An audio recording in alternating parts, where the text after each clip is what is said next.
Hey everybody, welcome back to Larry's Geekdom. We're back with a new video, and the topic for today's video is all about last week's Royal Rumble, specifically the Women's Royal Rumble match. Now, I have a bit of a mixed opinion on the match. Overall, it was a good match. It was greatly executed. You know, the eliminations were fun and stuff like that. But it wasn't about the execution, more about who they had participating in it, and my feeling that it was overshadowing some individuals. In particularly, the amount of focus that were put on the, let's say, legends that were in the match, if you want to call them that. There was a good mix of current talent and the legends, as I'm going to refer to them in this video. Overall, it was a 30-woman battle Royal Rumble, and of those 30 participants, 17 were from the main roster, and that was anyone that was capable of being in the match. Unfortunately, stars like Paige and Alicia Fox couldn't participate because they were injured. And so, obviously, there are some others that I can't recall off the top of my head, but they weren't involved in the match. But anyone on the main roster that was eligible to fight, to wrestle, was in that match. And then there were 10 legends. And now, if you go on the WWE roster and you check it out, Nikki and Brie Bella show up on the regular page. I'm counting them in the legends category because Nikki wrestled WrestleMania last year and hasn't wrestled again since because she's been working with injuries and recovering and stuff like that. And Brie Bella, I think, is the WrestleMania before that, which means it's been nearly 2 years since she's been in the ring. But she had a baby and she called it a semi-retirement. So that's the way I'm looking at it. 2 superstars from NXT with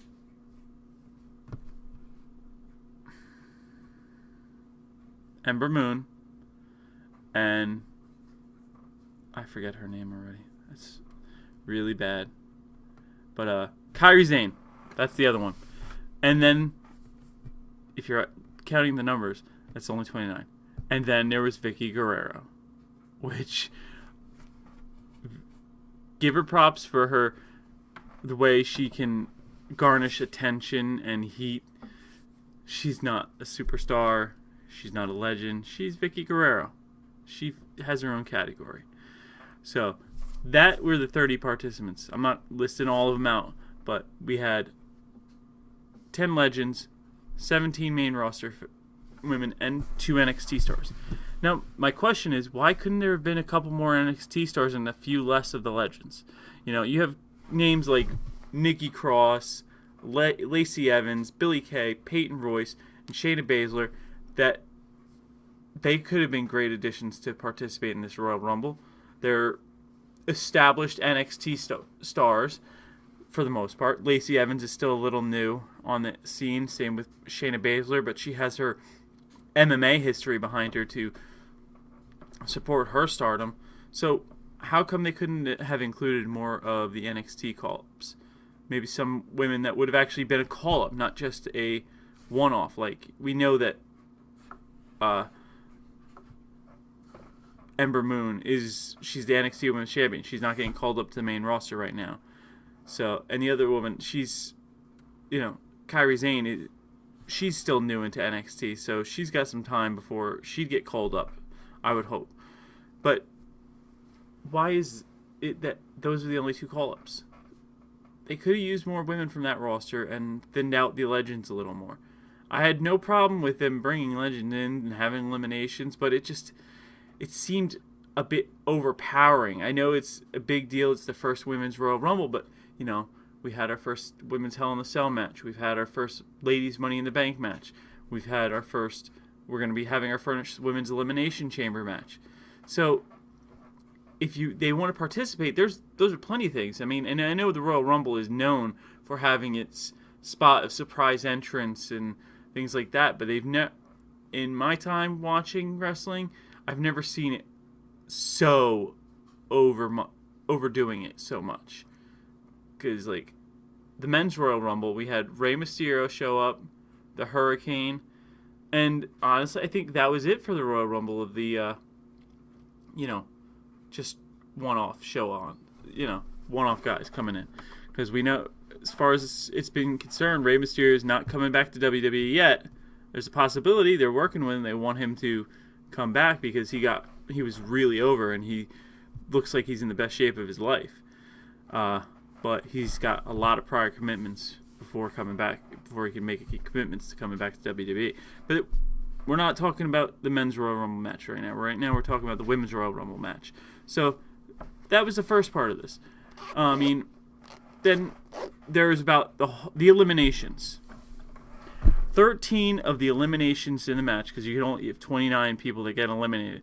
13 were by legends, 14 by current roster, and 2 eliminations were group participation ones, where it took, more than one person to eliminate said woman. So it seems split pretty evenly, but then you got to look at the actual who did the eliminations and how many they eliminated. So that's what I'm going to go through now. Now, overall, the woman that had the most eliminations in the match was Michelle McCool. That's right. Not a current superstar, Michelle McCool. Total with the assisted one, you count it as 5. So she had 4 by herself. Almost all of them, one right after the other. Nia Jax came up second with 4, which that's great for Nia. She's a powerhouse. She's supposed to get a lot of eliminations. But she should have had even more than that because she's just a beast. Michelle McCool, I've got nothing against her. She was very entertaining in during her tenure in the WWE, but that was during the Divas time. There weren't a lot of great established women's wrestlers. I mean, she wasn't bad. There were a lot worse women on that roster, but she wasn't what a lot of people would call a top-tier superstar. The eventual winner, Asuka, she had 2 eliminations with 1 assist. You think especially because Asuka is portrayed as this great, powerful superstar that, is unstoppable, she would have wrecked they would have had, if they were only going to give her 2 eliminations, she should have been like the last one in. But she came in, she got beat up some, she got some eliminations, but that was it. And the first 2 eliminations during the whole match were done by Lita, as she was like the number 3 participant or something like that. I don't have in front of me what order they came in, but I know Lita came in early on. But she got the first 2 eliminations were by her. The third elimination was actually a current roster member. It's just, I feel like it all that combined overshadowed the main roster a bit.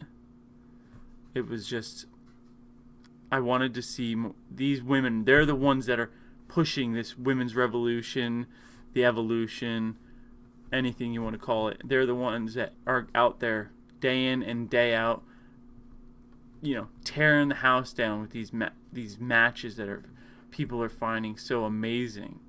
From, the Sasha Banks and Bayley matches in NXT to the Sasha Banks and Charlotte matches on the main roster.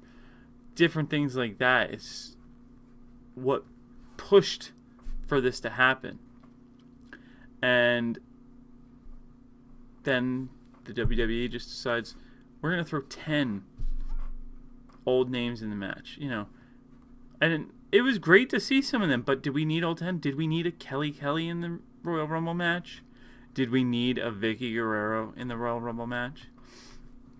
I don't think so. I think I would have liked to see another NXT star called up and make an impact. Or maybe, just something completely out of left field find out what Karma is doing and get her back, aka Awesome Kong. Get her to participate. Go nose to nose with Nia Jax. That would have been awesome. Beth Phoenix, who is a badass in my opinion. I don't think she did not have an elimination at all. She went toe to toe with Nia Jax, and Nia Jax got the better of her, which is the way it should have been. But it was a little disappointing in my eyes on that part. But overall, I enjoyed the match. I'm not going to say it was a bad match or that anything went wrong. I mean, obviously, there's some people that pointed out that some of these women were practically climbing up the ropes right before they got eliminated. And you can't blame them. Most of these women are only, 5 something. No one nearly that tall. Charlotte's the tallest woman on the roster. But most of these women barely go over the top rope with height-wise. So they're going to need to give themselves a little boost. So that's just my opinion on the Royal Rumble match for the women. I still think it was a good match, but it was overshadowed a little bit by all those legend call-ins for one night. Hopefully next year they do the Women's Royal Rumble match again. We'll have a larger roster, and we'll see it go a little differently. Maybe, seeing as how it'll be the second one, they won't have to depend on that extra star power to try and get it over. But, like I said, it was a good match, very entertaining, and that's, their number one goal, entertainment. So, till next time, enjoy yourselves, guys.